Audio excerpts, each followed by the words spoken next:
There's a hero shot of them, of the camera looking up at them, looking down on the camera, and I just felt like I was in the grave. And I was just like... Oh, no. She finds their message in a bottle. So, like, is it saying that there are men waiting to love you on a remote island somewhere? Yeah, maybe. Like, You're the one now. At the end, yeah, I love that little line because Chris starts shaking his head. You did it now. Viewer discretion is advised. Your fave will be criticized. That's Chris. That's Shan. Welcome to CCTV, the nonstop pop show. And today we're discussing NSYNC's debut album, NSYNC. CCTV is your passport into the world of pop music. Join us as we deep dive into your favorite artists' songs and careers, utilizing our expertise that ranges from performing on stage to working behind the scenes at record labels. And you can join us on Patreon at patreon.com/CCTVPops or subscribe on Spotify for exclusive bonus content along with our amazing crew, including Lily, Lisette, Emily, and Juliet. Join our over 2,000 subscribers and explore the world of pop music with us. Yes, that's right. Thank you. We have 2,000 subscribers on YouTube. Yeah. We love it. Yeah. And a lot of that was thanks to our NSYNC Pop 101 episode series that came out over the past couple months. Thank you to everyone who has been supporting that. We've seen a lot of engagement on like Twitter and stuff from all the NSYNC fans because everyone's excited that they came back, and so are we.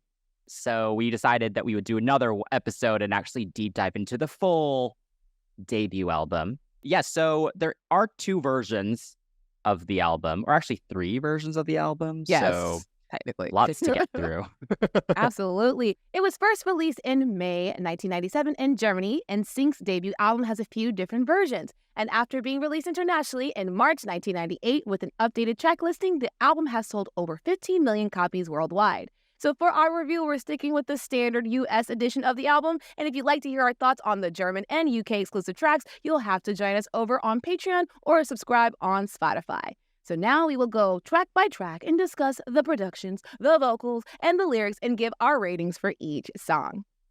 And first up, we have Tearin Up My Heart, which was done by Christian London and Max Martin. And it was released as the group's second single, and the song was actually originally written for the Backstreet Boys.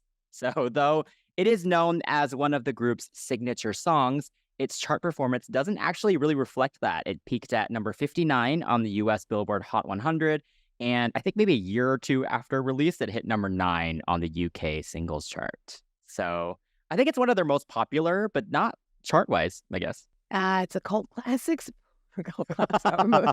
A very big cult. Yeah, I don't want to call it that.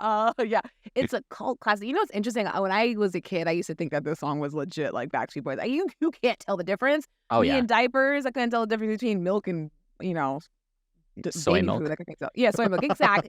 Something as simple as that, right? So, I mean, this is a pretty decent start. But yeah, I can hear the Backstreet Boys influence. But considering what label they were under and who was managing them and such. It makes sense. But yeah, depending on what version of this album, the song you listen to, you get like this concert opening. Yes. Or this dramatic sounding track with the strings and the vocal, the harmonies. I mean, either way, as soon as you get that first verse, like the beat drops, you get this little bouncy bass line. And I like that because it does sound so dramatic. And I think back in the 90s, they really figured out how to really balance that drama with the danceability, crying in the club. And I think it's so interesting that they had an 18-year-old and a 17, 16-year-old kind of leading the vocals. So you're just like, there's like, how many of them in the group? Only 2 of them are singing. And I think it's interesting to see how they already kind of secured their roles and whatnot. And, you and I complain about it now with like American groups, but like it made sense because they sounded so good. Like JT and Justin had such distinct voices. Like one was more nasal and the other one was a little bit more R&B and smoother in tone. So it's nice to hear. And shout out to Chris K on the harmonies because it stinks that they're not super prominent in the song, but he holds down his parts. And it's so interesting because I think had he not been in the group, they probably would have ended up sounding like Backstreet a little bit too much. But he helps add a very high tone that Backstreet doesn't necessarily have. Like they don't have anyone at the super top sounding like an alto. But yeah, it just kind of stinks that the vocals are kind of far back, especially the harmonies are far back in the mix on the recording. In live versions, thank goodness you can hear it, and thank goodness for the bridge section. You can kind of like, oh, there's voices other than the two cute ones. Like we mentioned in the Pop 101, this is the perfect mix of like heartthrob and cheese, with the pensiveness and like, oh, I messed up, but I still love you, girl. Come dance with me, So I like it. Yeah, no, that's interesting. I love that you called out Chris actually as kind of a big vocal differentiator from the Backstreet Boys. That's interesting. I never thought about it that way. I agree. I think Justin and JC are very clearly the obvious lead vocals. Because they're just way more emotive, like way more soulful, I think. Yeah. Just in how they do it. So it just makes sense. But yeah, that is interesting.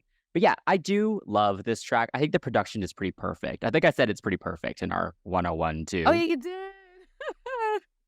But yeah, I think the production is actually really great. Like you do have the really dramatic strings. You get the synths, you get the twinkles, you get, there's a nice kind of very like snappy percussion as well. And there's also this like interesting crackly kind of distorted sound that runs through it too. So yeah, I think it's pretty good. And the build is great throughout, especially in the vocal production. And you notice that a lot kind of throughout all these songs. Like JC sings the first verse, very kind of just straightforward melody. Yeah. Then you get some little harmonies from Chris, and the chorus is also just kind of mainly JC, that first chorus. And then Justin does the second verse, some more riffs, a little more soulful, more background vocals kick in. And then by the time you get to the last choruses, you hear everybody. So the way they built that was very nice. And the production isn't really changing at all. Like throughout the whole thing, it's really the vocals that are building it. So that's kind of cool. That's very different, I think, from current music. Mm-hmm. Yeah, I don't know. I think it's just so catchy, just really, really well written, well structured pop song. Yeah, I think so too. And I think having a music video helps, obviously. Like I said, I remember watching this and they were dressed in that typical like boy group like style. Yeah. I'm laughing now. We love the all white. Oh yeah, so you already know where I was going. You already know. But yeah, I think it's one of those things where when you're little, you don't know. Because to me, I was like, white boys. That's all I saw was white boys. So I was like, it was Backstreet Boys or whoever I thought it was at the time. But they fit. I mean, if you were someone who was watching this video on TV and you didn't know who they were and it popped up on your television, you might think, oh, is that Backstreet? Or like, who is this? Or it's just the formula has worked so well. If it ain't broke, don't fix it. And if they're cute, keep reusing it. And they were super cute. And I know it's super weird to be talking about them retroactively because they were like in their teens and like early 20s. But like they were older than me at the time. My point is, it's nice to have that. Like I can only imagine what a girl would feel like watching these boys, or any person, girl or guy in between, would feel looking at these guys like, oh my gosh, he said he's sorry. Like it's really one of those things. They're laying down the bed thinking about their life, but it wasn't like overly sensual, which I appreciate because very easily, and also considering who was managing them, it could have gone in a different direction. It could have been really sleazy, and it wasn't, But yeah, each one of them had a charm where they come close to the camera. You're like, oh my God, I like that one. I like that one. And I think that's important. They looked like they were having fun, but also understood what they were singing about. So the emotion was there and the performance was there and the faces were facing, so, and the choreography was going off. Like, it's just all a good mix of things for sure. Yeah. I appreciate it. Yeah, and it's a very effective and simple concept too, right? Just a photo shoot. You get some nice, fun, candid moments. You get them, doing their thing as well in front of the camera. The choreography is crazy in this. There's so many flips and turns, and it's just a lot. And they're just doing the absolute most. They're like, this is our, we got to do the most. We don't know how much more we're going to have, right? So they just got to, it's never knowing that's the last video. I think the bridge is hilarious because the beat falls back, but I guess they took the cut of Justin like still bopping. So he's still bopping as he's singing it, and there's no beat. So it's just extra dramatic. And then there's all these poses as well. There's all these poses that happen where they're like backlit with the window and stuff. It's hilarious. It's so dramatic but very entertaining. Absolutely. You know what? I think he was feeling, the head go. Oh yeah. Was going. But I just feel like the beat was supposed to be there for those. Yeah. Yeah. That's him keeping. His necklace is metronome. Like. But back to what you were saying about the choreography. If you guys have never seen it, which at this point, why not? Go watch their live performances of this song. I mean, any of the songs from this album era, or even before them when they were doing Pleasure Island, all those other random shows in Germany. They were putting work in on these teeny tiny little stages. And it was absolutely crazy. I was watching, I forgot what performance, but the mics were super very much on because around a minute and like 20-something seconds when Chris and JC are doing their assisted flips, you can hear their feet stomping against the set. And then either JC or someone says something about like your hand was in the way or something, but you can hear them talking to each other on the stage. And then JC starts singing again and Chris assists him with the harmonies. And I'm like, after a minute and a half of dancing and then doing that flip, that's really impressive. Like, we complain a lot about K-pop not doing this. But, oh, but they're dancing so hard. When your favorite does a flip, you call me. No, you're right. Like, I actually watched their pay-per-view, like the NSYNC in concert, 1999 concert again earlier this week, like just in preparation for this. Yo, they are so good.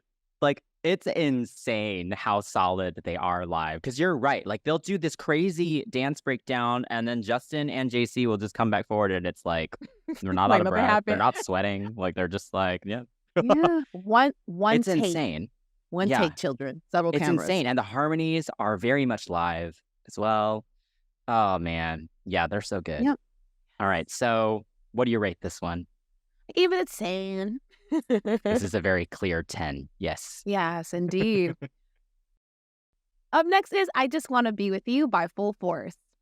All right, Full Force. I'm familiar with this group. I think you might be too. Like maybe certain songs like, oh, they did that? Or like, Yes. oh, they worked on that one? Right? Okay.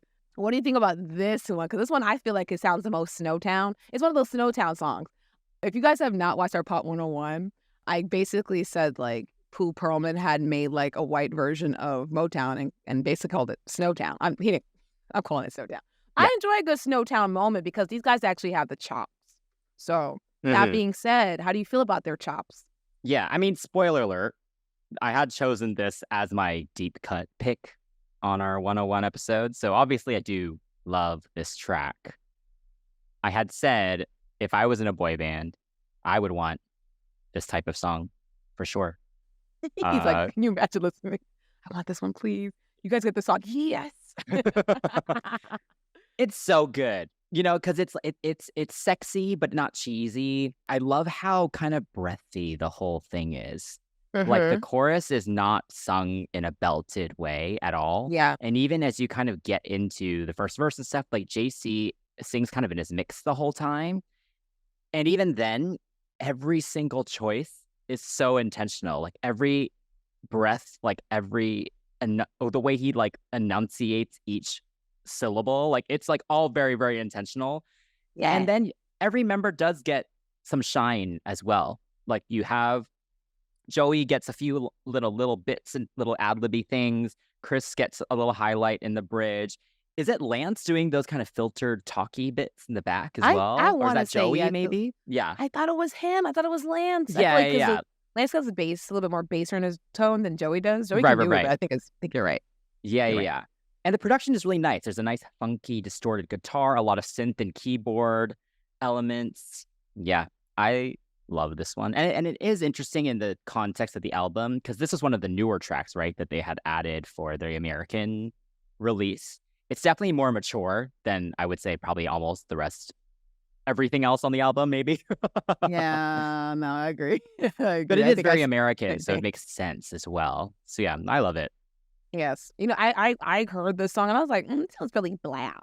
Oh. So when we were doing the research, I was like, oh, Full Force. Oh, yeah, they're black as black. Yeah. They're from Brooklyn. And they were like, if you guys don't know, they did work with Lisa in the Cult Jam. I wonder if you take me home. If you tell me they've done stuff for 3LW, this girl group called Ex-Girlfriend that like went nowhere, unfortunately.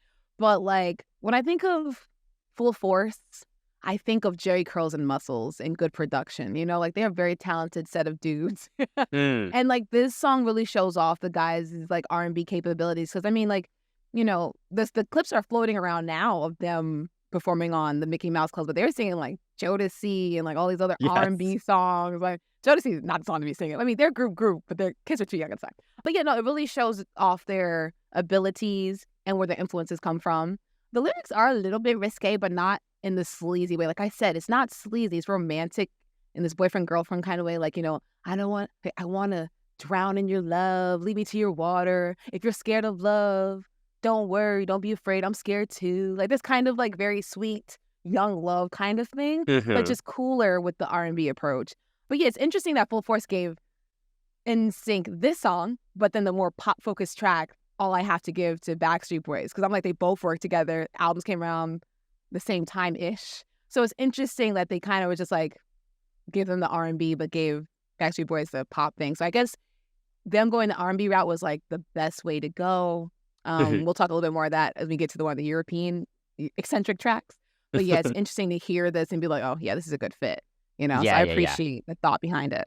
And the performances are so good. The song does have a built-in dance break, which also I love. But yeah, they do a great job. I wish there were more performances of this floating around because we only kind of have the Disney one and then the tour one. But yeah, this one is great. Yeah, so obviously I give this a 10. How about you? Oh, nice. I gave it a 9.5 because I had the dance break. I'm like, okay, all right.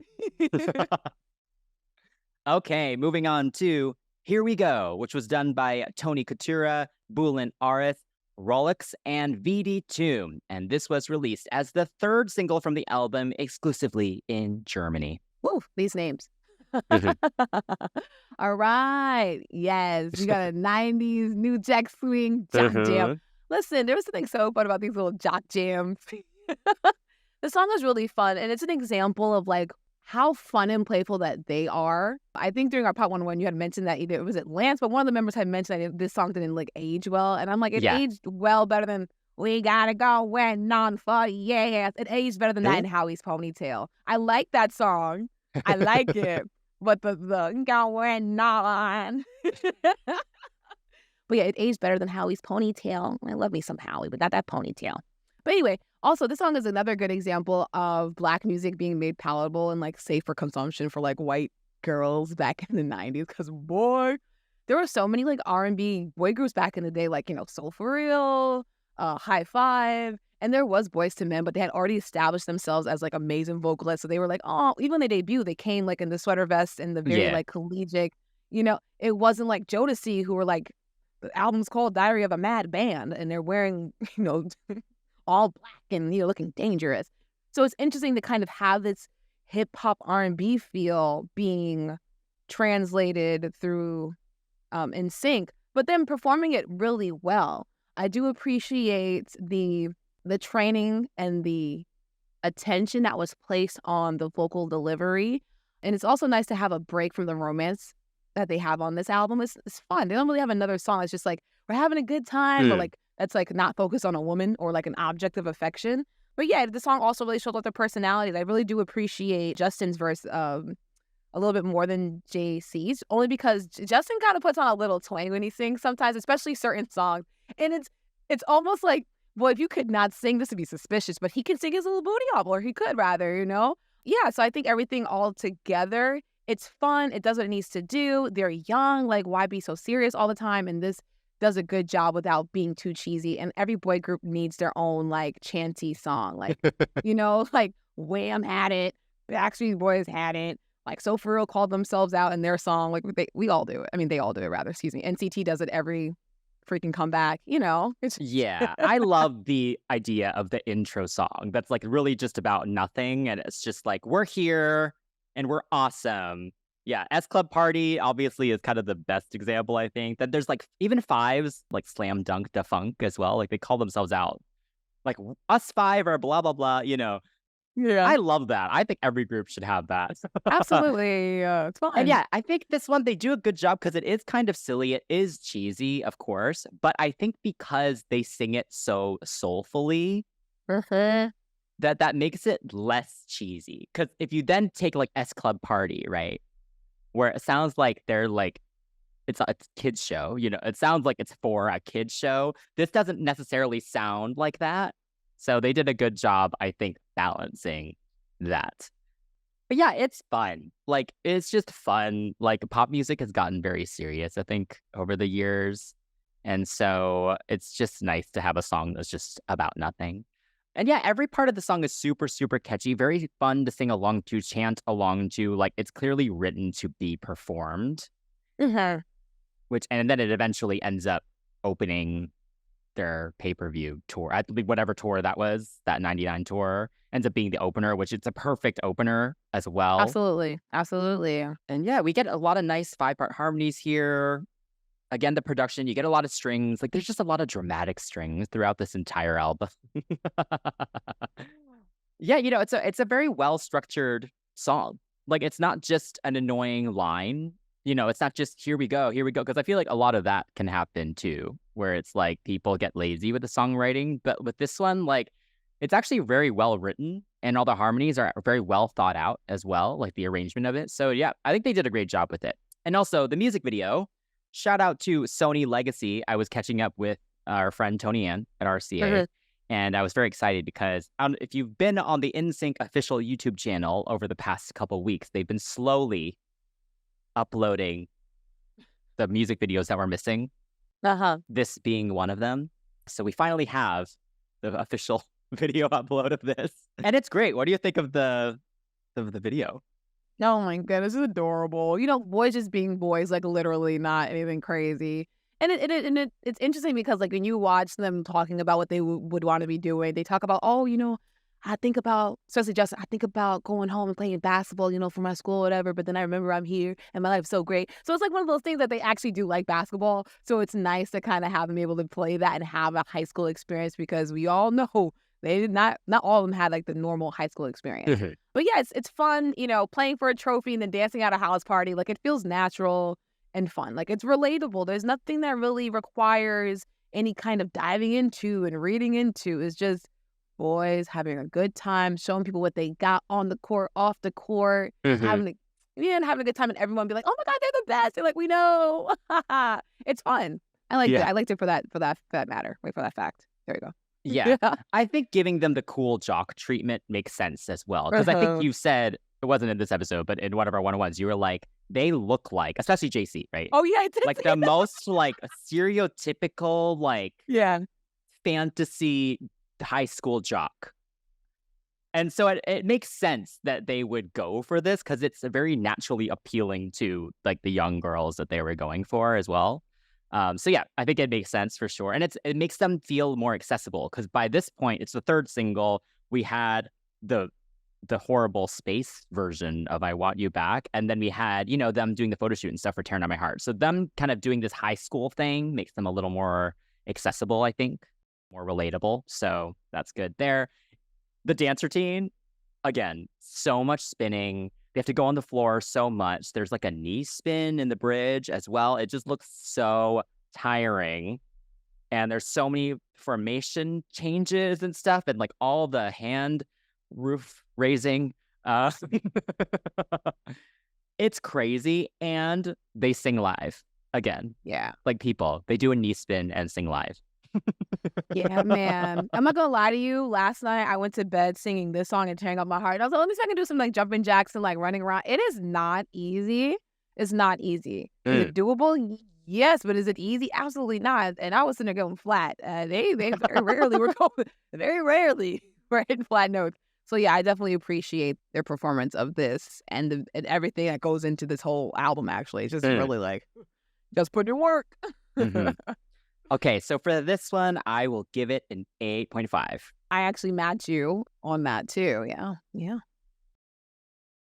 All right, so up next is For the Girl Who Has Everything. It is done by Julian Skinner and Veit Ren. This was released as the fourth single from the album in Germany, and the original album version had the song with only JC on the lead vocals for the track, while the single version had Justin singing the second verse with some extra ad-libs and other fancy frills. All right, this one is interesting because I love this one. Yeah, it's another good one. It's another Snowtown song. I love me a good Snowtown jam. Go off, y'all. They went off. This genre of R&B is so pop R&B, whatever you want to call it, but this genre of R&B was so like popular at the time because like a year later, Tyrese had released a song called Lately. And when this song played, I was like, chicken or the egg? So I was like, I looked it up, obviously. I was like, okay, wait, they came first. But it's interesting because that whole jazzy R&B style was really popular at the time anyway. But better yet, it reminds me of like a Brian McKnight, or even better, Boyz II Men, 50 Candles.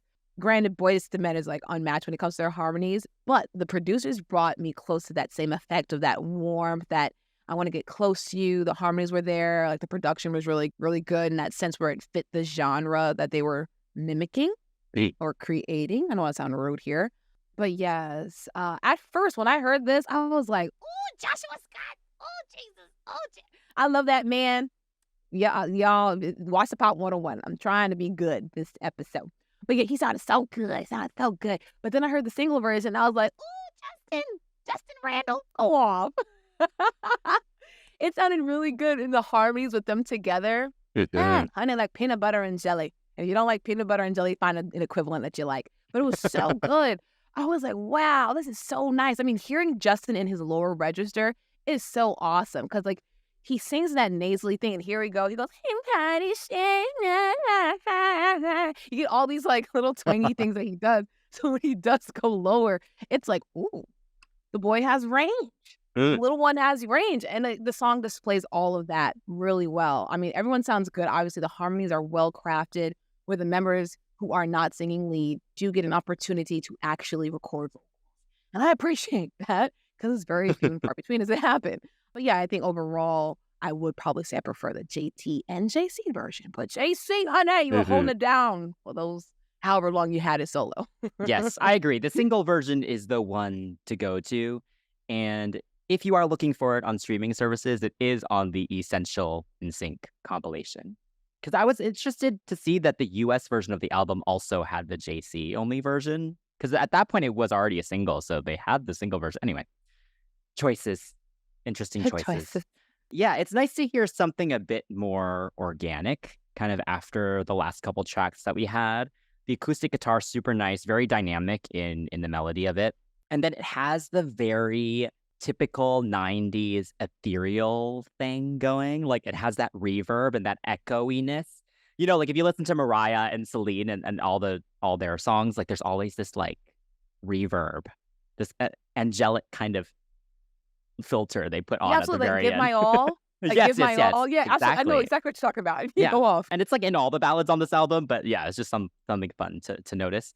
Yeah, JC sounds so good. Like, again, he just emotes so well. Like, I'll just say this one more time. Like, every single word has some intention behind it. Like, he is really, really intentional with his choices. And yeah, he is amazing. And this song also showcases kind of the full range of his vocal ability, too, because it kind of, again, he kind of starts off very quiet, more breathy. And then by the end, you're getting these, like, huge, belty ad-libs as well. Yeah. And yeah, I think the song is well written as well. Like the chorus is super simple, but it tells a story and the harmonies are really beautiful and it sounds melancholic, but also kind of hopeful. Yeah, they kind of balance that very, very well. And like you said, you can hear all five in the harmonies as well. And yeah, that is kind of throughout the whole album. And it just makes me really sad that kind of disappears like in the later albums. Because they did a really good job with kind of making sure that you could still hear all five. So, yeah. This one does have a music video. It is not uploaded as of this recording on the Sony Legacy YouTube channel yet. So I hope it does because it's an interesting one. What do you think? Man, this rich girl. Okay, I get it. Like, this rich girl has everything she could possibly want. Oh, my life is full of all these material things, but where's the intangible thing that could feel deep in my heart? I get that. But girl, not even girl, boys, they were on a beach under a waterfall, living the best time of their lives. Yeah. Making s'mores, dancing around the bonfire. They couldn't care less about this woman. But then I guess there's like this weird like interaction that you're supposed to read into via like the bottle. Some kind of like, yeah. But they were like, we don't care for the girl who has everything. And you're sitting there just like, she said, I'm so sad. My life's so sad. They said, like, yeah. They're under the waterfall. Like, I just can't. The waterfall. And like with horses. Yeah. I was very confused because like, I don't get the point of the juxtaposition of that. Like, why are we watching this rich white girl being unhappy and then the boys are like going, like they find her stuff on the beach. You know what I mean? Like I'm like, I don't get it. Like, did she throw all her stuff in the water? Like, but then their scene actually happens first because she finds their message in a bottle. So like, is it saying that there are men Um, waiting to love you on a remote island somewhere? Like I yeah, maybe. just Hey, stranger things have happened. Sure. Yeah. You know, like if you're unhappy with your life, there's always a random group of men on a remote island that are very, very happy and are ready to love you. Not the lost boy. I was going to try not to whip out Shan's lemonade stand, but here we are. Let me just mildly thirsty, just a little bit. Mm. Oh my God, the live performances. Whew. I'm just going to shout out JC real quick. That man, specifically shouting at the end concert. He knows what to do. I mean, granted, he was like when it's something around there, getting Yeah, there. young 20s. Yeah. Okay, good. Okay, so he was at the age to kind of understand. He was singing about a little bit more and actually kind of emote properly instead of doing the choreographed thrust. Oh my God, he performed so well. It was breathy. It was like, ooh, do it. The only thing I don't like about the everything that they were doing is that some of the choreography was a little awkward, like them doing the butterfly on the chair and then them spinning the chair, but Chris being incapable of spinning the chair underneath his hand, so he started twirling it like this.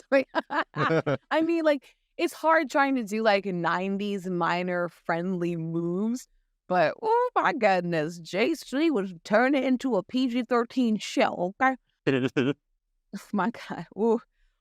Anyway, Chris, Justin, and JC singing at the end of the live performances were always so gold. It's like all of them singing live, harmonizing with each other, just passing the baton. Like, it was so good. Like, I totally wish K-pop idols would do that. And I'm going to keep saying it. But, I mean, boy groups now are coming from K-pop, so I'm going to say what I have to say. But seriously, like them singing this song and performing it is like peak charisma and skills on display. Yes. That's all I'll say about that. Yes. This is what's missing from current music. Like this very natural, just like not directed, just genuine performance. Yeah. It's insane. All right. So what do you rate this one? I'll give Snowtown a little cute 9. I'll give him a 9. Yeah, I'll match you. I think I'll go for a 9 as well. I do love this one. I think it is a highlight on the album. Yeah. All right, moving on to God Must Have Spent a Little More Time on You, which was done by Carl Sturken and Evan Rogers. And this was released as the third single from the album in the US and a few other select countries like Australia. And it peaked at number 8 on the Billboard Hot 100. And country band Alabama also recorded a cover with NSYNC as backing vocals. And that actually hit number 29 on the Hot 100 like less than a year later. So good job, songwriters. You guys got that song charted twice. Dang. That's nice. I will say I like this song a lot more than I used to, I think. I remember as a kid, I never really thought much of it. I just felt it was super cheesy. I think having the religious element now come in makes it extra cheesy. And I didn't like that as a kid. But I think I appreciate it more now because I do think the melody is really beautiful. And I think I'm just like not as affected by cheesy stuff anymore in general. Because I feel like when you're a kid, you're like, ugh. But now I'm like, it's fine. It's cheesy. Again, you do have that etherealness, the very 90s ethereal ballad situation. Again, you get some really nice guitar, some nice strings, another snappy drum situation as well. Yeah. But yeah, I think that, again, the vocal production is really well done on this. Like the chorus feels super, super warm. It's like a bunch of angels have come down from heaven to like tell you that you're special. Like it's really That's very, cute. That's very really beautiful. Cute. That was nice to say. And the country version, actually, I'm not a huge country music fan, but it was smart. The way they interpreted it was really, really smart. And yeah, just a really good choice from whatever A&R decided to make that happen. But I will say in the grand scheme of NSYNC ballads, because they have some really, really good ones, this is not up there. This is not one of the favorites for me. Yeah, I can understand that. You know, this is a light LIT version, version of Snowtown. Like it's there, but it's like light snowfall. It didn't give me enough.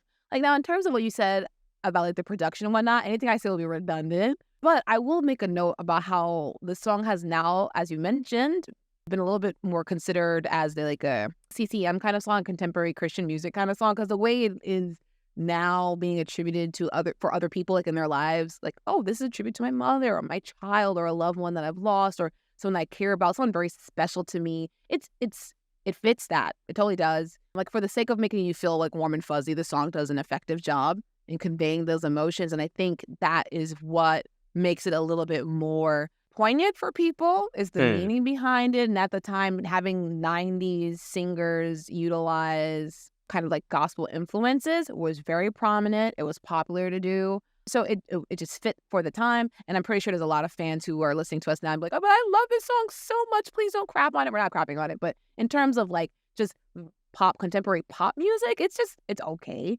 Nothing like outstanding. But I mean, aside from like them conveying their emotions really well and singing as good as they always have been singing, nothing particularly stands for me with the song and the video. Now, I have a lot to say, but the one thing I really want to focus on, although it's very sweet, and the idea of possibly losing someone to something tragic is really like, oh, wow, appreciate the love that you have. Oh my gosh, love is so powerful. I think it's sweet. It's the devastating possibility ups the ante a bit. But like, the boys themselves now, they looked like they were going to a funeral. The reason they do is because of the angle that I was looking. Like, there's a hero shot of them, of the camera looking up at them, looking down on the camera, and I just felt like I was in the grave, and I was just like, Oh, no. I don't think I feel Well, like I'm in they're the the video. angels It's here, singing down at you. Yeah. I mean, not down at you, but you know what I mean? Like, like you're gazing down. Yeah. I'm teasing. Please don't be mad at me. I just thought it was so funny. That's I'm like, funny. is it my time? Like, That's funny. I will say, I remember watching this music video a lot. Like, it was on all the channels at the time. I do appreciate that it is about like a familial love or like a mother and a child more than just like a romantic relationship. I do think it was an interesting choice to kind of have the group be kind of this like third party out, and like they're not in the story, like they're not acting in it at all. Like, it's just, they're just kind of there singing about it. I think that's interesting. It's an interesting choice. You can tell at least that this one is trying to appeal to a different audience, right? Like, if you like, I Want You Back, Tearin Up My Heart, because this is the third single, right? Yeah. So those two, like, clearly like for the younger kids, I think. So them going for this as kind of the more adult contemporary kind of situation was smart in the US. And I mean, the US is still quite Christian now, but especially back then, like, Christian music was quite prominent in pop, right? yes, So it makes unholy would sense. never be a thing. Exactly. So yeah. So it makes sense. Like, as a business decision, I think it makes sense to have this song. It is interesting. Like, they couldn't really release it worldwide because of the kind of religious overtone, right? Yeah. So that's interesting. I will say the performances are really, really good of this. The gigantic snaps always make me laugh because they're just the biggest snaps you can possibly do behind a mic stand. But, we love a boy band and a mic stand routine. Absolutely. Girl groups too. It just always works. We love a mic stand. Are great. Yeah. Yeah. Okay. Mike stand withheld from the conversation. What would you rate this song? I gave it a 7. Just kind of like right in the middle. What about you? Okay. Yeah, I'll go slightly higher. I'll do a 7.5. All right. Okay. Up next, we have You Got It. And this song was done by Vite Ren. Oh my gosh, guys. Chris did the dance, and I have notes about that dance. Oh my gosh. It's athletic. Yes, it's very athletic. But yes, okay, hear me out. Hear me out. I know I be reaching like my back is itching, but hear me out. In my heart of hearts, this song was definitely a song that Phineas and Billie Eilish listened to when they were making songs for Four Town. You wanted it, you went for it, and get it on my oh. This is totally this. It's totally this. Not totally, but maybe like 85%. But either way, I get it. Max Martin was like the overall inspiration. But when I heard this, I totally sang You Want It. I totally I mean, even the title is similar. That's what I'm saying. Baby, you got it. You know what I'm saying? You got it. It makes sense. Okay, anyway, I do enjoy this song. I think the pre-hook is probably my favorite part because it builds the tension so well. I'm cackling right now, but it's just so funny because it's just like, okay, no, in the brain. They start digging in their start digging deep for those notes. And it's just so entertaining because it's like, this is very serious to y'all. And by the time the second pre comes around, Chris is sitting there, but I need me. I am in absolute tears because, like, again, it just builds up a little bit more anticipation because it's like, as you mentioned, instead of changing the production, they decided to add more vocal flourishes, more vocal stacks, Yes. etc. The Mhm. vocal arrangement was more of the focus because they are vocally talented, even though they did dance quite a bit. And I appreciate that so much. I do think that it is a little like urgent, the song for sure. But I mean, after saying how much they messed up with the situation they were in the earlier part of the album, I think this is a kind of like a nice kind of like, oh my God, this boy is chasing me. He wants me so badly. So I can appreciate it. It's just It's very very urgent. dramatic. It's a Yes, very dramatic song. And it again, is. it's those fake keyboard strings. It's the synths as well. Like the synths in this are so dramatic. But then it's like such a simple message. So I think that's maybe why it feels that way. The chorus is so simple, but super catchy and fun to sing along to. And again, the harmonies sound so good. Like you said, it's the harmonies that really make this song so good. Because I think if you gave this to a different group or a solo artist or something, like it would not have the same effect that it does. So yeah, it kind of turns this very basic pop song into something that really builds and has a lot of that energy to it. I will say, I have to say, shout out to Joey for getting one line in the second verse. We love that for you, Joey. And JC gives one of his lines to Chris for the live performance as well. So thank you, JC, for your generosity there. Oh, I'm no, kidding. word, don't worry. I'm Don't worry. joking. But my favorite part of this song and the live performance, of course, is that bridge. That's just the harmony where they like walk slowly. Yeah. Ooh. Yes. It's so good. I love watching them perform the song purely for that moment. We really needed a bridge like that in Better Place. I feel like this is what I want from NSYNC. Like, especially in this album, there's so many songs that have just open harmony moments, oohs and ahs, and it's all so good. And that's part of NSYNC sound to me. I will say with this song, like, I do appreciate the songwriters for not repeating the chorus just over and over again at the end. Like, we get a second Yeah. bridge, I guess. Like, just give me all your love. Like that Yeah. like that urgent kind of feel that you were talking about. But having that then keeps the song interesting because that chorus is so like, you got it. Like, you can only hear Yeah. that like so much, you know? So they did a good job of making the song not get boring. So Yeah. solid album track, I think. I think so too. Like you said, shout out to the performances because thank goodness for live vocals and hot mics. Because there's no way that people would listen to this song or even any boy group really who isn't like an actual fan and would think, oh yeah, anybody else is singing, huh? Guess not. Chris and Joey and blah, blah, blah, and Lance are useless. It's like, no. You listen to any live performance, man, it is so entertaining because it's funny because you can hear Lance like holding that bass down. Joey smooths out the middle, and then you got Frankie Valli the second over here talking about some got what I need. Lord, okay. But yeah, that bridge section is so boys to men for me. I'm not mad about it, and the choreography that you were doing for this dance. Why is it so aggressive? It's like roll ball changing, ball change, step ball changing, kicking. Like, what is going on? But yeah, no, it's fun. I enjoy it. I appreciate the Joey and Chris solo moments, the highlighted moments that really just allows the two supporting vocals to shine. So yeah, it does what it needs to do, this song. I do Yes, like it it. does. Solid album Yeah. track for sure. I will give it an Yeah. 8. Give it 8.5. I like a little bit of urgency. I Yeah. sound crazy. Next up, we have I Need Love, done by Gary Corolla. Yes. So, very Europop, very different from everything else we've heard so far on this album. Personally, I think a bit of an odd choice to keep on the US track listing because it really, Yeah. I mean, I guess it kind of fits with some of those songs that show up for the rest of the album as well. But yeah, the synths are just so frantic. And you get that very classic, like that hi-hat, that very Euro dancey kind of 2 and 4 hi-hat hit. It's just very aggressive dance beat. And really, you can't get more cheesy than this chorus, right? I need love, you need love. We all really need love. Like, wow. Okay. It's lazy. But it's funny because it came right after You Got It, which literally is almost the same idea, right? You got it. Yeah. I want it. And it's like, but for some reason, that one's so much better because this one's just not great. Um, I will say, though, I appreciate all the harmonies in the verses and the bridge. I think JC did what he could singing lead on those verses.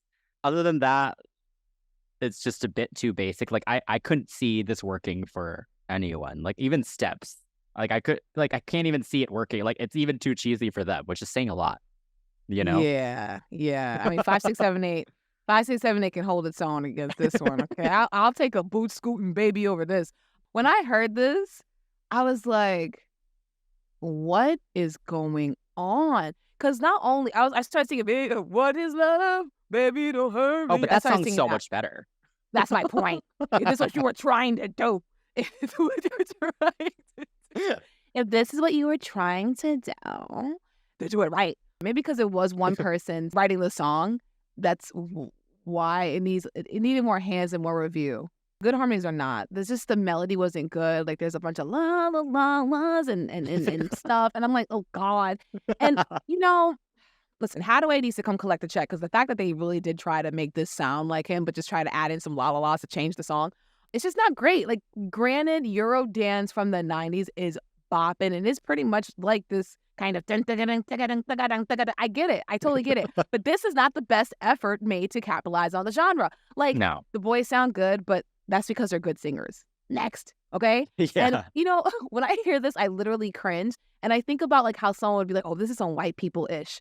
This is kind of what people were talking about. This is kind of like, oh, this is very cheesy. This is too cheesy.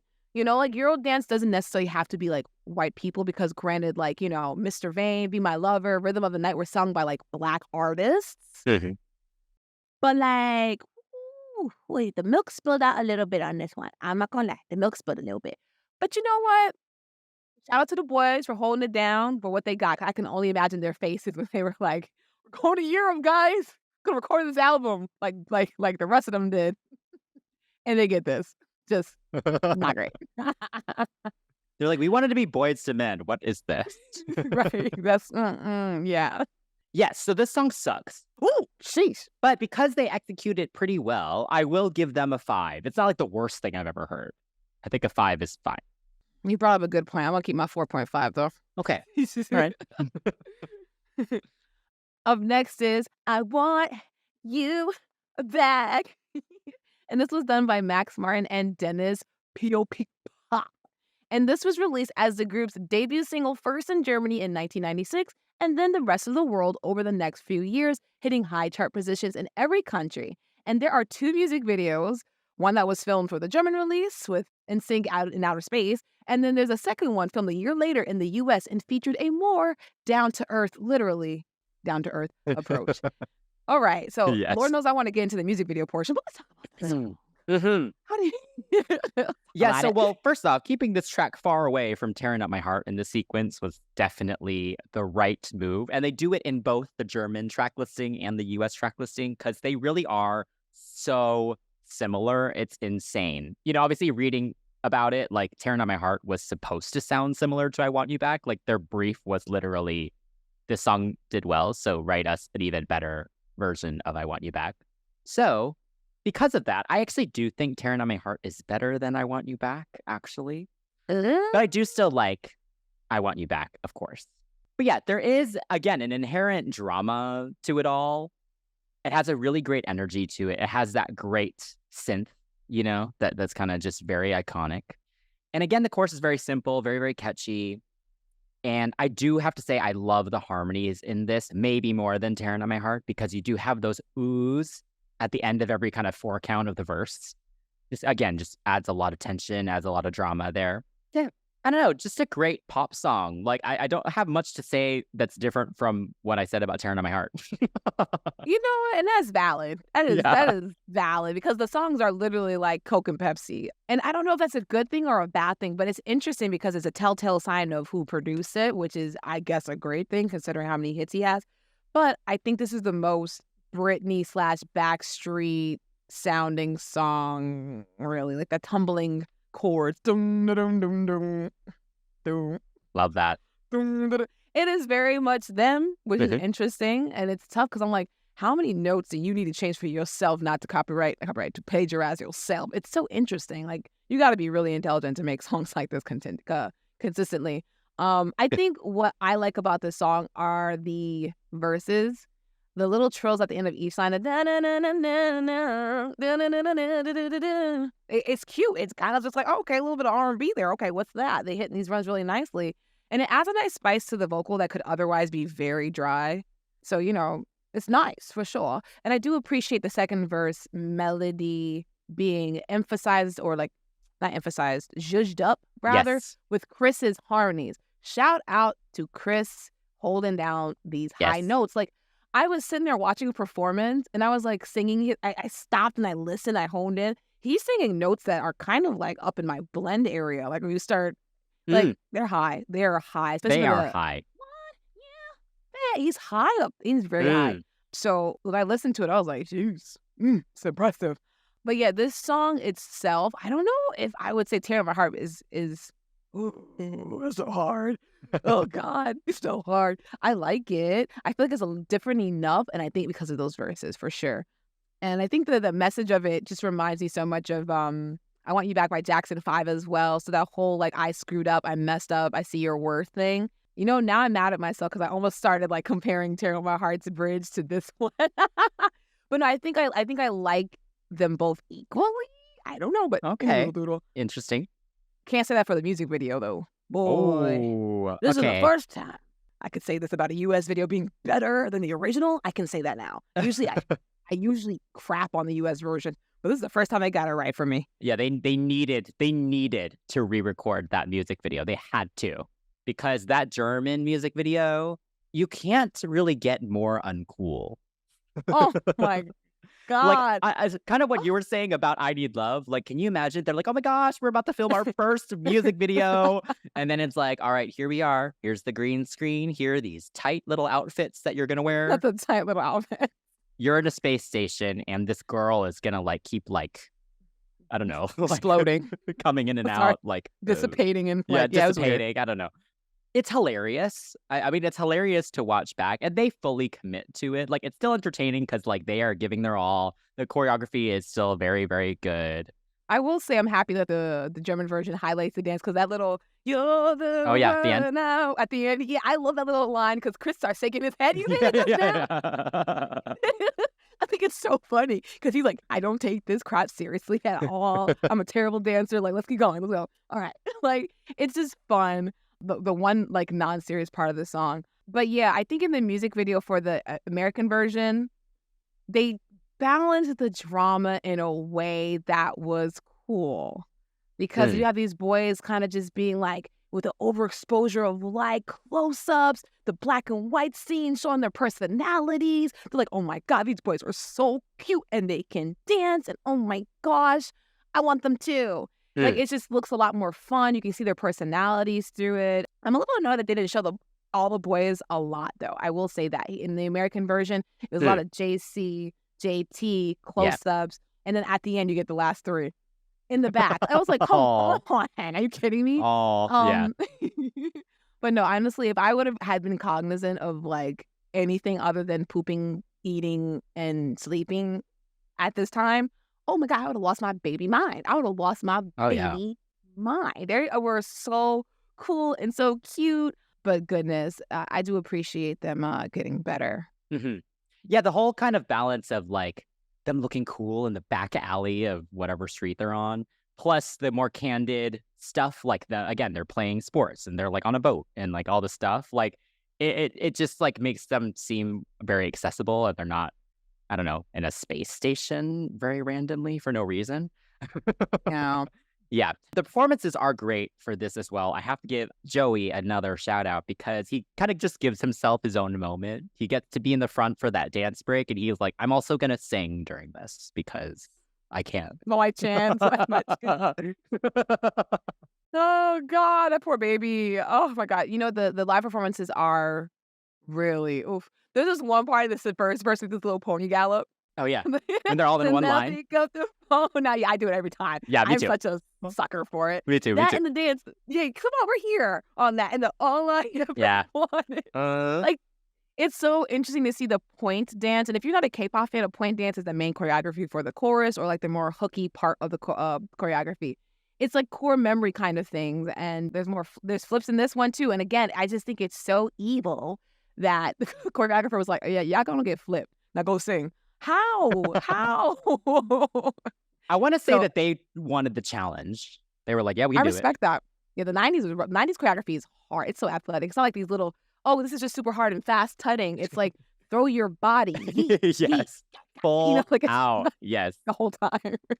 But that's what we've said about choreography a lot. Like stage choreography does not need to be super difficult. It's about energy, you know? Absolutely.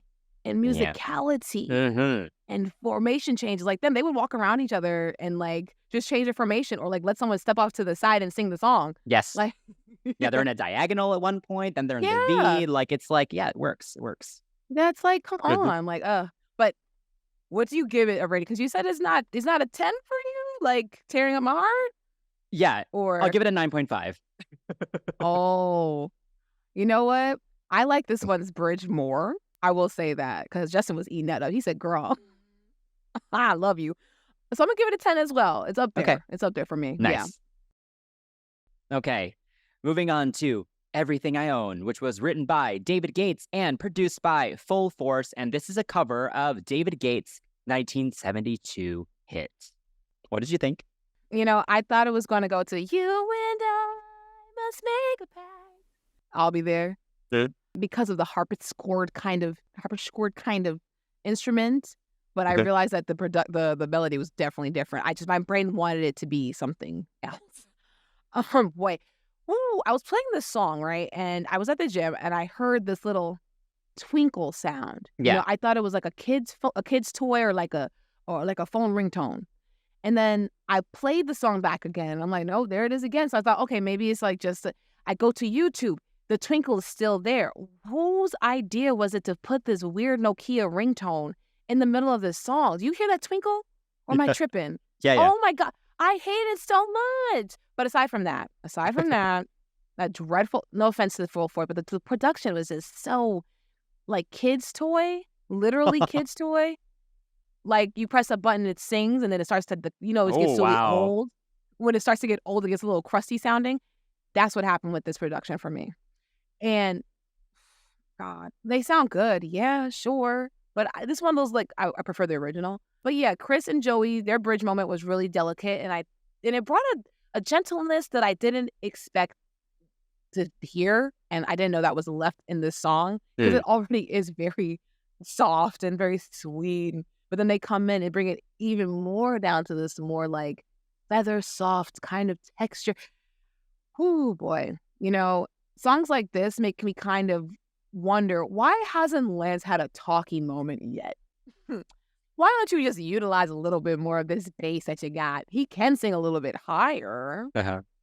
Why not just give it just a little something different? Because right now, the production is light and airy. The voices are light and airy. We need someone to come root it back down. And it just never happened. And then it happened in this song. And I was like, you know what?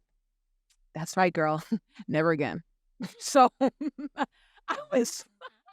Oh, They should have just let him yeah. sing. I just was so mad. They gave him this cheesy, like, Boys to Men monologue. Yeah.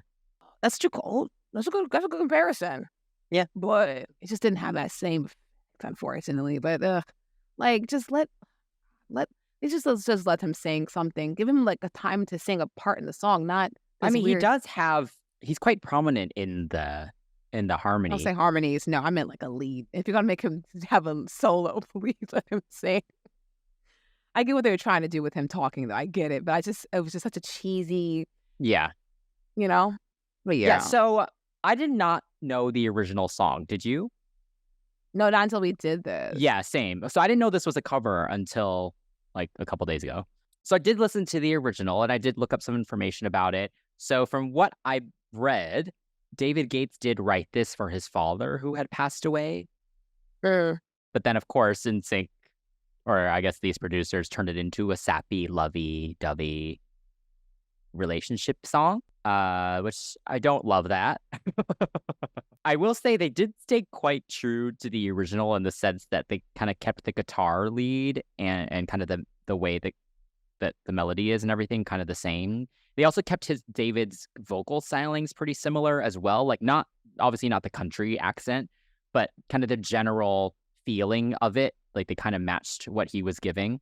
I will say this is kind of just giving random song that they covered when they first formed and we're just working on harmonies and stuff. And they were like, okay, like we need like random stuff for the album. And this was kind of just there. That's kind of like what I get from this. Because otherwise it just sounds very generic. Like any boy band could have sang this song. Oh, yeah. Yes, that's a good reason to, yeah. Yeah, like I think, again, vocally they're so good that they did what they could with it. But it's just a bit meh.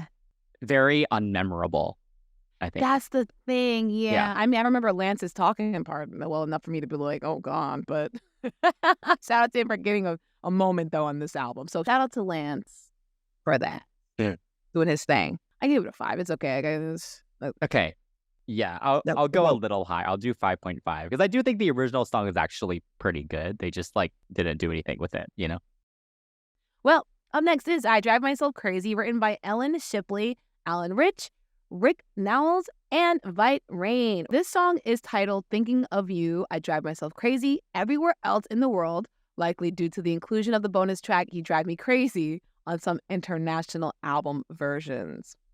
And it's not just the title that is different, though. On the US version of the track, member Chris sings the first verse, while on the international version, JC sings it.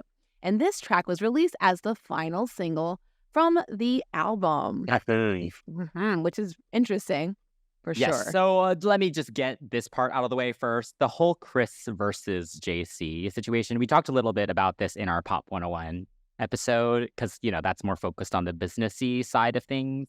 So I won't repeat everything that I said, but I just feel bad for Chris. That's just where I will leave it, because he finally has a lead on a song. Like, can you imagine that meeting where it's like, yeah, but you're only singing lead on it for the US?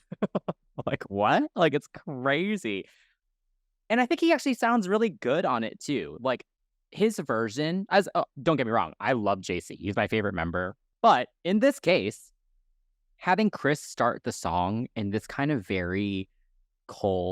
more cold kind of tone, and he sings very straightforward, very delicate, and then Justin comes in again, gets a little more soulful, and then JC comes in with that bridge, which is amazing, and that's kind of what makes the song great. Actually, is that build that happens, and so when you have JC then sing the first verse, then it doesn't become as dramatic. So yeah, much prefer the Chris version of it. I couldn't find a performance where JC actually sang the first verse, so I think maybe they kind of left it the way it should have been for everything.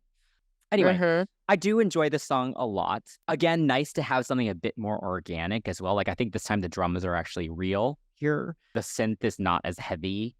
There's also some like bongos or some sort of other percussion in the back as well. Again, it just feels a little bit more like unplugged, just a little more organic, which is nice. It does, yeah. Yeah, because, you know, everything else on this has been very synth heavy so far.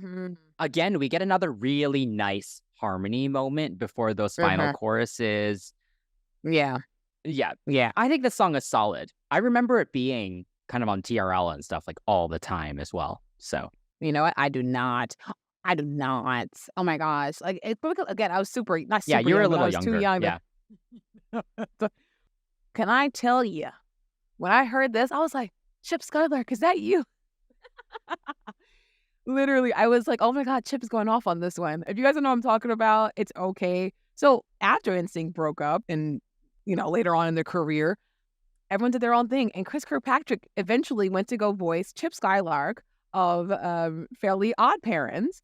And I think it's great because he can sing his little booty off and was a great pop star. And Chip kind of looked like him, which I thought was hilarious. But yeah, I agree with you. I feel like his part was necessary in terms of having the song sound delicate, and the theme of the lyrics and the emotions behind it is necessary to explain why you're going crazy. And to kind of start off calm is typically where a lot crazy. We're using it very loosely. But a lot of people kind of start off calmly as they progress into whatever kind of, crazed state that they get into, be because of anger or frustration, or maybe like they snapped, whatever you want to call it. It takes progression. It does not take just, whoa, man, whoa. Like, JC was giving that at the end, honey, and it was so welcome when it came. I was like, hang on. Hang on. My boy was sitting there studying Casey and JoJo of Jodeci, and it shows because those runs, I was like, those are very specifically styled church runs. Those are so churchy. But, it's one of those things where it's unfortunate that his part was removed, essentially. But I don't know, man. I don't know what people are thinking. But it's nice that, at least in the live performance, we got a chance to hear Chris do his thing. But, I appreciate it for that. Justin, of course, he's a stable boy group member. I will give him that. Yeah. He's a stable. It's unfortunate that his reputation has somehow, gotten to this weird, jaggedness. But all that aside, the kid could sing. The kid could sing at the time. He still can sing very well. So taking all that crap out of the way, can't deny he had talent. And it's so interesting that, he was in his ramen hair days. So, having him as the forefront because he was, the cute young one. They all have that all-American blonde one. His just came, in a ramen package. So it's interesting that they made sure that he was on every track. You know what I'm saying? It's okay if this person doesn't sing, but let's make sure that Justin's there. But I can see why he sells it well. He does what he needs to do. Solid member. He can do both the soulful and the very pop or acoustic sounding thing. The song is great altogether. I will say, though, however, the video takes me out a bit. Yeah. Those boys are so unserious. If you watch any of their behind the scenes, or even now, their Hot Ones episode, they are not mean-spirited, unkind on purpose that I know of people. They are jokesters. They are weird. They're corny with each other. And this video was giving that. It was the funniest thing watching them pretend to be mildly or clinically certifiable, I'll say that, because none of them were taking it serious. None of them. None of them. And the fact that JC is leaping in the background of one of these scenes while Justin's sitting there talking about how he's going crazy without this girl is hilarious to me. And them sitting there touching each other's faces, being like I'm trying to sing a serious line here in this padded room, and you're clowning. You know what I'm saying? I'll give it up to Justin for at least trying to be serious. But the rest of them? Did he try to be serious? I feel like the whole point of it was to be super dramatic and kind of camp and just very over the top. He did try at one point. He did drop to his knees, but I thought that was dramatic. I saw he's rubbing his hair. But he wasn't in the camera sitting there touching someone's face or leaping and throwing himself against the wall. The leaping across the screen in that second chorus is probably my favorite moment of the whole thing. Yeah. It is interesting. Obviously, I think they came up with the concept for this, which makes sense. You obviously could not do a music video like this nowadays. Yeah, no. But not taking that into account. It is a very, very funny video.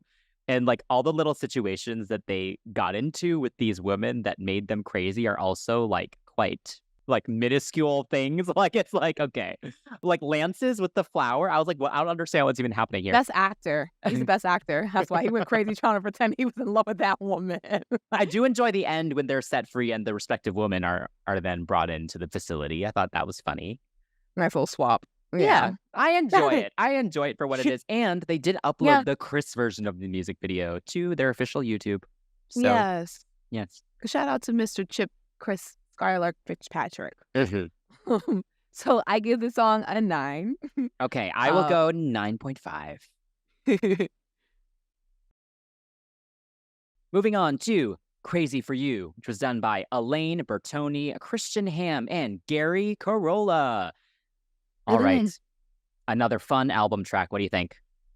I like that finally we get a little bit some variation in terms of the structure or the distribution of lines. JC and JT, AB sharing the verses. Yeah. One goes sing a couple bars, using it. It's nice because as opposed to just letting one person sing this whole 16 verse, kind of adds some nice little, something to listen to, something nice. They complement each other so well, and I do appreciate that they don't take the going crazy analogy too far because we already just left a song like that. Yeah, they use Um, the word crazy so much on this album. Absolutely.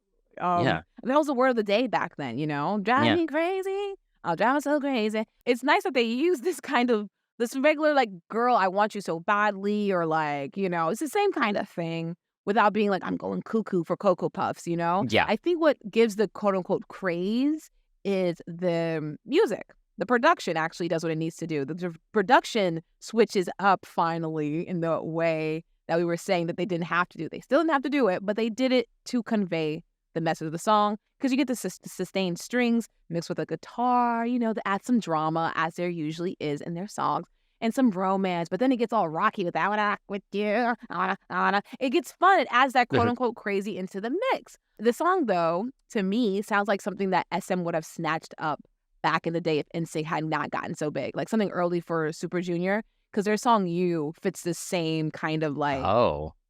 you know, kind of theme. So if NSYNC had gotten big, I can see them. I can see SM being like, how much, Mm. you know, and it has that rock sensibility. It would have been something that I feel like they would have been like, oh yeah, we like this. How do you feel about this one? Yeah, this one's good. I mean, I think it comes at a good spot on the album as well, because it kind of ties back to like the Here We Go and the You Got It as well. Like it kind of goes back to that kind of fun, just that very kind of fun pop song situation. This one is another one where I feel like it was like, okay, like we need songs that will translate really well live for this boy band's show. Like that's what this feels like. Because I love the switch up into that electric guitar moment for that post chorus. Like it gives a really fun energy to it. Mhm. And again, there's something interesting about the melody of it. Like it's kind of not haunting, but kind of like sinister, Oh maybe. yeah, Yeah. it's giving Sting. Yeah. Wherever I go, Yeah. whatever I do, as opposed to every step you take, every move you make. It's just, yeah, I get that weird Yeah, yeah, little. yeah. So I kind of like that about it. It kind of is something different for the album. Live, I mean, Joey gets his little moment again. He gets that little high Yes. note. It's very far back in the studio mix, unfortunately, but they do make it a moment in the live performances. Yes, appreciated it. Like, Mm. I think it's a solid pop song. I think it's much better live. Like, it's not my favorite just to listen to. So yeah, I'll give it a 7.5. I agree with you. I was going to give it like an 8, but I can't sing the verses back well enough. And usually after listening like 5,000 times, I'm good. I can only sing the chorus back, so I'm going to give it a 7.5 as well. Nice. Up next is Sailing, written by Christopher Cross and produced by Bait Wren. And it's a cover of a 1979 hit by Christopher Cross. All right. This one was interesting because I was like, what is this AC radio song doing on this track? 90s pop albums were like this weird amalgamation of like both we want to make good music and how many people can we grab. So I can understand why people be like, oh, you want to be a pop artist, you're a sellout. I can get it. I can understand Yeah, why they it's would not say the that. most cohesive album. Yeah. No, yeah. It was a little like, let's try a little bit of this, let's try Yeah. a little bit of that, which isn't like a terrible thing. But when you have songs like I Need Love, it gets a little like, But anywho, diddle. This one was very soothing. It was nice to hear them kind of, you know, come into this very mature, breathy kind of existential kind of moment here. The song is interesting lyrically, and it can be a simple tale of just floating along the waters and sailing away, or leaving the thing that worries you behind for a happier state of mind. And I like that it's thoughtful and mature. It grounds the album really nicely. The only thing I don't like is that Chris's top note in the harmony is not my favorite. Oh. Yeah, it's overly processed for me, or it's just a little too high. It kind of just sounds like it's high. And I'm not sure if that's like kind of like a thing where they could have just lowered the harmony stack that they decided to use, or maybe gave him something different, but it's just a little too, it's just not my favorite. And it comes out throughout the song. Mm. And it's not even the whole harmony. It's the, I don't like that because it comes throughout the song every see. so Yeah. often, and it bothers me just enough for me to be like, took me out. But yeah, no, I do enjoy it. And one little note, and I'm done. At the end, well, throughout the whole song, JC emotes really well on this one for sure, but the ending specifically reminds me so much of Jodeci. Like, oh my God. Like, the way he's still singing and doing runs and still, at the end, literally, if you guys ever listen to Stay by Jodeci, the 5-minute version, get to the end, the last 10 seconds, is just foolish but very talented riffs and runs that just don't stop. Oh yeah, baby, yeah. Oh, yeah. And that's what JC stay away with this one. I'm not mad at it. It was just really funny. Yes. Yeah, I enjoy this one. I agree with you. It's not like it doesn't really make sense on the album, but I do enjoy it for what it is. Again, having that kind of dreaminess there that's very, very 90s. And even the original version also is really, really beautiful as well and also has that dreaminess. So yeah, I knew this was a cover, but I don't think I ever actually heard the Oh original yeah. until like this week. So yeah, it's kind of interesting to hear the interpretation for sure. The most kind of interesting change is that the bridge is like a piano solo in the original version, and then they turn it into this really dynamic harmony situation. So that was a good choice for them. Yeah, I agree. I think JC again sounds amazing, again, with all the intention of it. And I do appreciate that for the vocal production, the harmonies are actually louder than Oh JC for a yeah. lot of it. Like in the chorus Yeah. and stuff, like you can hear all 5 of them very, very prominently, even though JC is singing lead. So I do appreciate that. And the performance where they fly is very nice. So yeah, I actually really enjoy this. I think I agree. I don't think it totally makes sense in the context of the album, but as an NSYNC track, I actually really enjoy it. And it makes sense kind of as you get to the later discography, I think, more. So yeah, I really like it. I will give it a 9. Yes, and also you're right. Shout out to Lance on these harmonies. They sound so talking about Rounded. rooted. Yeah, Yes. this is so damn good. He's so good. So I give this one a 9 as well. Mm. Yes. All right. Moving on to the last track on the US track list of the album. We have Giddy Up. And this one was written by Vate, Ren, and all 5 members of NSYNC. So it is Yeah. interesting because this was not the ending track on the German track listing. I feel like these last few songs, like they were just like fast song, slow song, like, but they like do not make sense sequentially, like at all. Like this right after the beautifulness that is Sailing is quite jarring, I think. Yeah. But yeah, what do you think of Giddy Up? Maybe because the way it comes in with that kind of like G-funk kind of hip-hoppy kind of thing, and then the very Teddy Riley, like doom, doom, doom, doom, like very no diggity, no doubt kind of thing. They're thinking it's smooth enough. I do like the call and response kind of bluesy moment. The da da na na na na na na da ba dum ba Yeah. na na na na Yeah, yeah, yeah. blah, blah, blah. I like that part because it makes me want to participate as an audience member. Yes. And yeah, I think in terms of what you were saying, they may have put Sailing in between these two songs, between this Giddy Up and the Crazy song for before, you. Crazy for You, Yeah. just to kind of break it up. But I think they could have just swapped it because Sailing would have been a nice ending. Yes. But I guess in terms of like who they are as a group, they want to end on a high note. I don't know who picks these freaking sequences at the time, but they wrote on it. So I guess it was kind of exciting for them to have a song on the album. Let it be the last one. Who knows? Mhm. But yeah, I think going back to the vocals again, Justin's verse again cracks me up because he puts a twang on, and I don't hate it. I don't hate it. If I get canceled, I get canceled, whatever.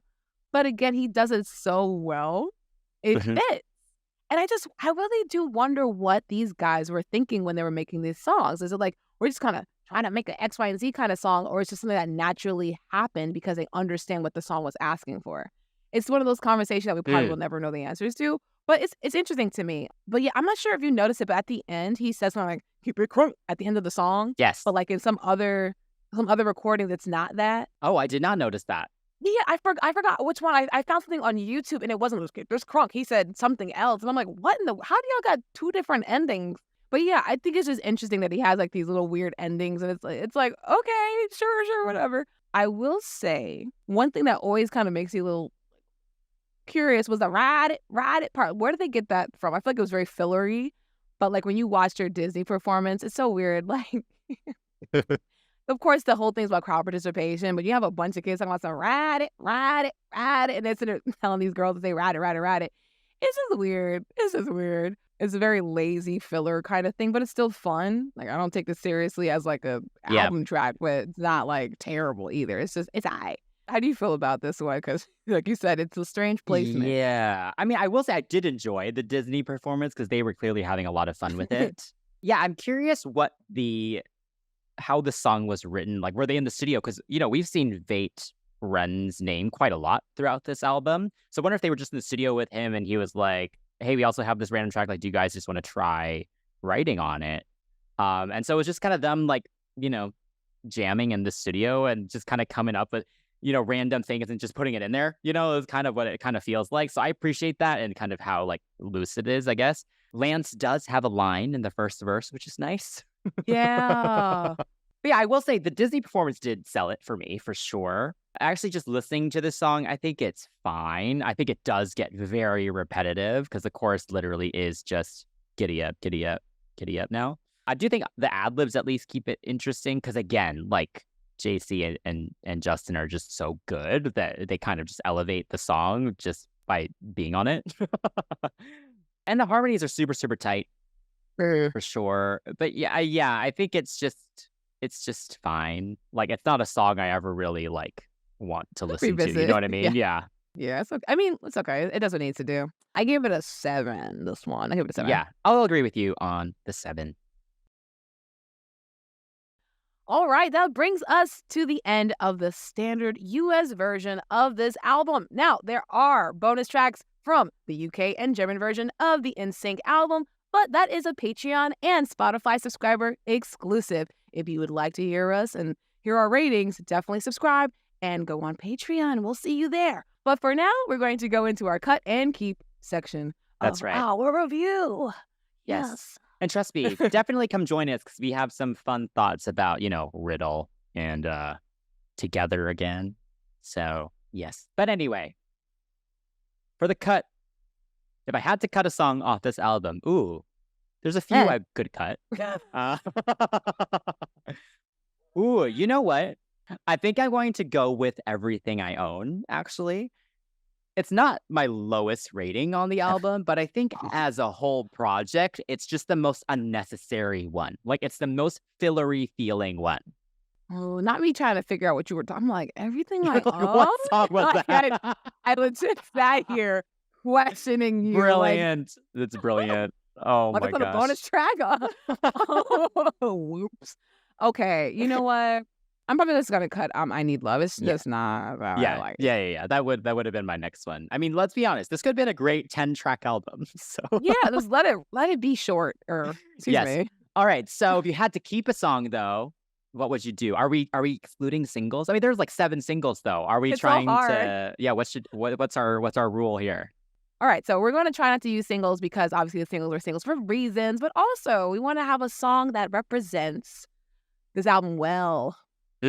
I would pick You Got It because I rate it higher than Crazy For You. I do like Crazy For You, but I think You Got It is fun. And the way it sounds, I can hear the harmonies. It's got a nice like New Jack Swing kind of thing. And again, that pre-chorus, can't tell it nothing. And the urgency, love it. I think it's great. And it still sounds like NSYNC without sounding like BSB, without sounding like, Yeah. So, yeah, that's one I pick. Yeah, this is tough because literally almost every song on this album was a single. But okay, so I was also actually going to pick You Got It because I didn't want to pick I Just Want to Be With You because I already picked that for my B-side pick. But since you already picked You Got It, I might as well, right? I Just Want to Be With You is so good. I never get sick of that song. It's probably going to be in my top 10 on Spotify this year because I've just been listening to so much NSYNC. Same. Oh, gosh. It's so good. It should have been a single. Oop, he said what he said. Uh-huh. All right. So overall thoughts. What do you think of the album? And overall rating as well. Oh, yeah. Okay. So my overall thoughts are that this album was really good. Like, it's one of those things where now because we know the history, like we have all the documents and all the documentary, and all of the footage, and the guys have already spoken out about a lot of things. It's exciting to have, like, I guess, wondered about the mystery behind the story, because to have these guys come together randomly and then make such good music, and like it was how many singles you could pick from it, and it's impressive. It's a solid album. A lot of work went into it, and it's nice to hear how good they were and then like eventually how good they got. Like it's crazy to think about how good they were back then. You're like, how old are they? How old are they again? So yeah, I really do appreciate this album for what it was. And usually when I listen to when we do album reviews, I kind of get like, oh my god, please, oh god, heck. But with this one, I actually enjoyed it, and I appreciate that I could distinguish who they were, like when they sang, what parts, the harmonies were there. I think it's a good boy group album for sure, and it's a shame that like albums like this don't get made as much, where they're like trying to make everything worthy of a single. But yeah, there was some filler, but what can you do? They were new. Yeah, I do like it. This is a good album, and I'll give it a 9 altogether, because there are some songs in here I'm like, damn, you brought the score down. But I'll give it a 9. Yes. Okay, yeah. I will probably actually go with an 8 for the full ranking, because I think, like we've been saying, it's not the most cohesive album. Like, it's kind of all over the place, like especially that second half of it, where it's like you have Sailing, but you also have I Need Love, and then you have like filler, and it's, I don't know, it just kind of gets a little disjointed there. Good point. But it is interesting because, especially now, especially with in K-pop, right? People always get asked like, oh, like, what's your sound? Like, what is your thing? And we've seen recently, like, a lot of artists attempt these kind of crazy things, to try and establish a sound, and it doesn't like really work. Or you have people that are like, well, it's our voices. Our voices are our sound. And it's like, okay, but you all kind of sound the same, so okay. But in NSYNC's case, their sound really is their voices, I would say. Like, we talked about like I Need Love and stuff. Like, the harmonies are still really, really good. And you can still hear all 5 of them. And Justin and JC are very recognizable. And they really did kind of give their all to everything vocally. So it really is their voices that kind of keep it more cohesive, at least. So I do appreciate them. They're still definitely like one of my favorite boy bands ever, for sure. But yeah, not their best album, because it is just kind of all over the place. But it is a solid debut album. I think, a lot of debut albums are kind of all over the place in general. So yeah, especially given their origin story, it makes sense. Your 8 is so welcome. Unofficially, I agree with you, and I'll match your 8. But since I said 9 already, I'll leave it as a 9. But I totally understand what you mean now. I'm like, oh yeah, new evidence has been brought to me in reminders. I did say it was a whoopsie. Okay, any doodle. Guys, let us know how you all feel about this album, about the songs. Let us know your ratings, how you feel about them. What would you cut? What you would keep? And be nice, be civil. And also, let us know how you feel about Better Place, because we have our feelings too. And yeah, we'll have to talk about NSYNC. It's NSYNC. Hello. So yeah, let us know what other albums you'd like to hear us review. And you can hang out with us and the crew on Patreon to get priority choice. And you can comment below or message us at CCTV Pops on all social media. Do not forget, if you want those exclusives about the bonus tracks from the UK and Germany, to hit us up on Spotify and Patreon, okay? Don't forget to like, subscribe, and turn on those notifications for our YouTube channel. And if you're enjoying the show on a podcast platform, please give us a follow, rating, and a review. Until next time, that's Chris. That's Shan. Signing off from CCTV, the Nonstop Pop Shows. Hey.